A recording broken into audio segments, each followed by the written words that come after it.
বুকের দুধ বাড়ছে না বা বুকের দুধ শিশু পাচ্ছে না, এটা একটা অভিযোগ থাকে। তো সেক্ষেত্রে আপনি কিছুক্ষণ আগে বলছিলেন যে মায়ের ডায়েট চেঞ্জ করার, তো এই ডায়েটে আসলে কি থাকবে এবং কোনো ওষুধের প্রয়োজন হয় কিনা? না, কোনো ওষুধের প্রয়োজন খুব বেশি প্রয়োজন হয় না।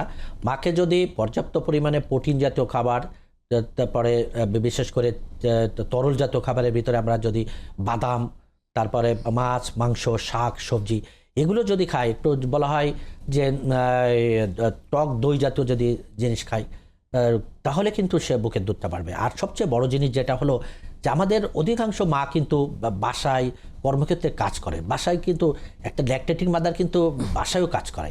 তার বিশেষ করে তাকে যদি প্রতিদিন দুপুরবেলায় একটু পর্যাপ্ত পরিমাণে রেস্ট দেওয়া হয়, তারপরে তার একটু রাত্রে যদি ঘুমের ব্যবস্থা ঠিকমতো করা যায়, তাহলে কিন্তু মাদের এই বুকের দুধ সাফিসিয়েন্ট দিতে পারে। আরেকটা জিনিস এই যে আমাদের সমাজে বিশেষ করে মায়েরা রান্নাবাড়া করে, মা যদি উনানের পাশে অর্থাৎ চুলার পাশে অনেক লং টাইম যদি সে রান্নাবাড়া করে, এক্ষেত্রে তার কিন্তু শারীরিক একটা যেটাকে বিষণ্ণতা বলা হয়, অর্থাৎ তার এই ক্ষেত্রেও কিন্তু তার বুকের দুধের প্রোডাকশনটা কমে যেতে পারে। সেজন্য মাকে এই বিশেষ করে 6 মাস পর্যন্ত একদম, যদি ফ্যামিলির অন্যান্য মেম্বার যে শাশুড়ি যতটুকু সম্ভব তাকে রিল্যাক্স রাখা এবং রেস্টে রাখা, তাহলে কিন্তু সে মা সাফিসিয়েন্ট বুকের দুধ। এবং ফ্যামিলি মেম্বার যারা আছে তাদেরকে এই ল্যাকটেটিং মাকে ইনফ্লুয়েন্স করতে হবে যে তুমি 6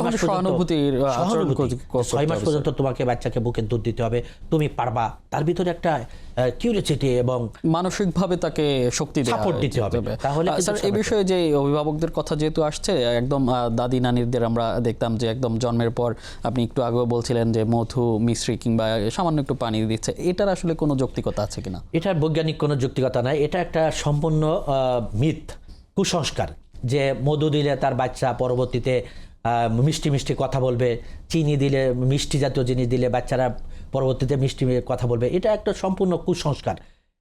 এটার কোনো বৈজ্ঞানিক ভিত্তি নাই। বরঞ্চ এই জিনিসগুলো দিলে পরবর্তীতে আপনার বাচ্চার ডায়রিয়া হওয়ার, তারপরে পাতলা পায়খানা হওয়ার পসিবিলিটি থাকে।